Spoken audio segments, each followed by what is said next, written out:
Wide open space, mountainous landscape, exotic animals roaming freely. The picturesque scenery is the likes of an African postcard, but the Wilds Conservation Park is far from the equator. It's near Zanesville, Ohio.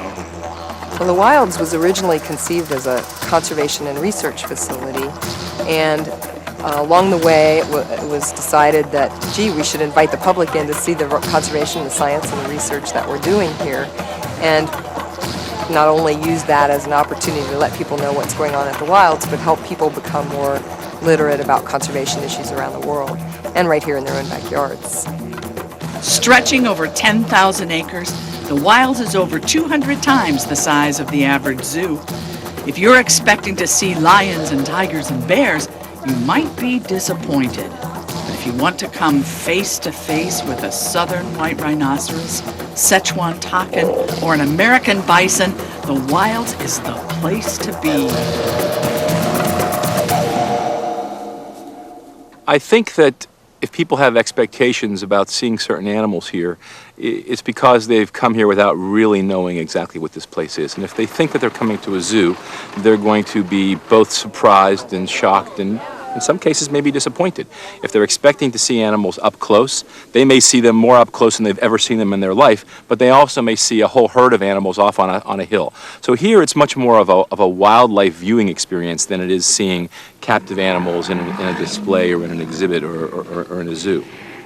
It's not going on safari in Africa, it's not going on a trek across the Himalayas, but it is something that is a next step towards that from the kind of experience they can have in their local zoo, in their local park, even in many cases their state and national park within their home region.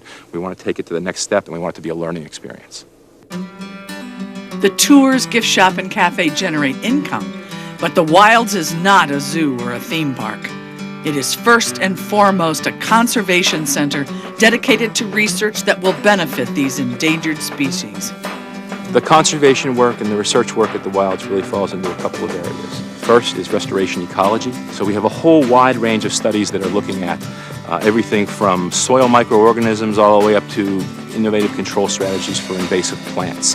How do we bring back rare plants and put them into a habitat that encourages certain species, like certain species of rare butterflies that come back? How do we build large-scale prairies? The second area would be conservation medicine. This is about looking at health and disease from a really different perspective. It's about saying, how does changing patterns in the environment result in changing patterns of disease? So a whole bunch of our research relates to those kind of things. And here we have this perfect laboratory, this giant disturbed landscape that we know a huge amount about, and we can begin to study how those patterns work. Reproductive research makes up a large portion of the work that's being done here. Even while we were there, scientists were conducting procedures that had never been done before. This is her uterine horn. Today what you saw was artificial insemination in a Przewalski's horse, which is really exciting because we're just starting to learn their reproductive physiology, what their cycles are like. Przewalski's horses have not bred very well in captivity in the last 10 years, and so the population is starting to age. So to try to rejuvenate this population, we'd like to bring some of the non-breeding mares back into the breeding population through artificial insemination.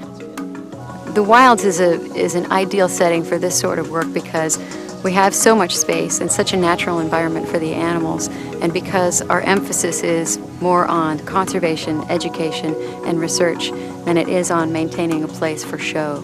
So not only does it make a good place for people to see real research going on, but the research is productive and is providing a lot of opportunity for the future. There's a whole range of educational tours, public tours, short tours, long tours, open air tours. There's a whole range of those things. But increasingly, our focus is going to be on having a smaller number of people here, relatively speaking, for much longer, much deeper, much more immersive experiences.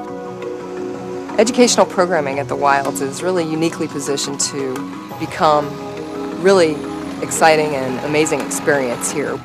And as education, we bridge that work to the public and to the world outside. So I think we have a really neat opportunity. Those programs are growing, and we have a neat opportunity to tie into them and do a lot of programming that's very unique and geared toward the kind of work that we're doing at the Wilds.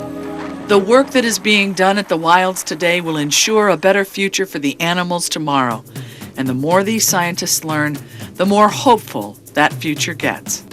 Conservation research is important to all of us because it's amazing how little we know about our environment, even though there's a lot of study going on. We don't understand the reproductive physiology of a lot of species. We don't understand their environmental needs sometimes. We don't understand their social needs. And the more research that we can do to help these species out, the better we are at managing them and helping them maintain populations for the future. I want my kids to grow up seeing the diversity of life in the world, and knowing what's here and what should be here. And a place like the Wilds gives them a chance to experience that firsthand through our camps, to be immersed in that, to come and see animals in natural settings, and also to know that by supporting our activities, by participating in our activities, that they're also contributing to conserving the world's wild animals and wild places.